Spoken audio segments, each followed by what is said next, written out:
दोस्तों, आज की उर्दू डिक्शनरी में चंद ऐसे अल्फाज आपके साथ शेयर कर रही हूँ जो मुश्किल भी हैं, आम भी हैं, मगर बहुत अहम हैं इस हवाले से कि जब हम तर्जुमा कर रहे होते हैं तब हमें इनकी ज़रूरत ज़्यादा पड़ती है।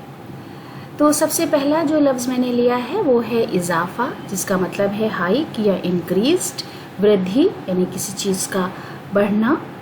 भूकावर एपेटाइज़र, शुद्धावर्धक।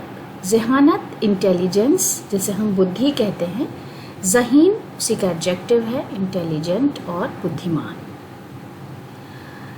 फिर कामचोर, इंडोलेंट, आक्रमण यानी जो कोई काम ना करे। सुस्त और काहिल, स्लगिश, आलसी। कुंवारा, बैचलर, अविवाहित। सुघड़, स्किलफुल, कुशल। गलतफहमी, मिसकॉन्सेप्शन और मिथ्या धारणा। मुखलिस, सिंसियर और निष्ठावान हिंदी में। गुरूर, एरोगेंस, घमंड और उसी का एडजेक्टिव है मगरूर, एरोगेंट, घमंडी।